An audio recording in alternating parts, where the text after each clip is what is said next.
Il y a de ces victoires qui font encore plus de bien que d'autres, et celle du Verrières face au Carabin de l'Université de Montréal fait partie de celle-ci.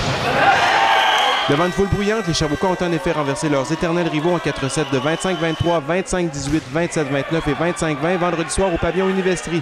Une belle façon d'amorcer 2010. Transporté par le retour au jeu des vétérans Pierre-Marc Lucier et Michel Baillargeon, la formation sherbrookoise a offert du jeu solide à tous les points de vue, particulièrement au filet face au redoutable duo formé de Andy Oshima et Emmanuel André Morin.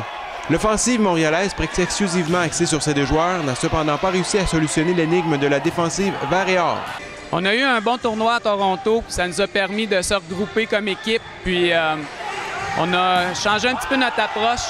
Dans le fond, entre autres contre Montréal, on dirait qu'on joue les 4 dernières années, qu'on a eu de la difficulté contre eux.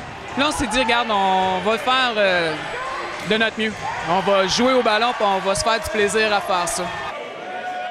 De son côté, Pierre-Marc Lucier a fait sentir sa présence au centre, lui qui a terminé le match avec 11 attaques marquantes, 2 blocs en solo et 5 assistés. On s'est donné comme objectif en deuxième moitié de saison de jouer avec plus d'intensité, plus de hargne. Je suis content pour l'équipe, je suis content. C'est de cette façon-là qu'on veut jouer pour le reste de la saison. Du côté féminin, les volleyeuses sherbrookoises ont disputé l'un de leurs bons matchs cette saison sans toutefois avoir de récompense, les Carabins l'emportant en 3-7 de 25-19, 25-13 et 25-20.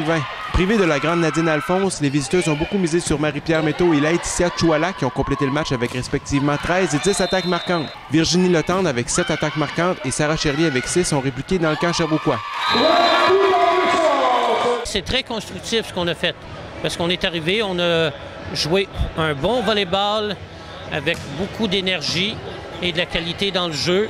Il nous reste à diminuer le pourcentage d'erreurs directes et d'aller chercher quelques points de plus là, dans différents aspects du jeu. Les équipes sherbrookoises seront de retour en action dès dimanche alors qu'elles se rendront à l'Université McGill. Le match des femmes est prévu à 13h et celui des hommes à 15h. Pascal Morin, Verrières Télé.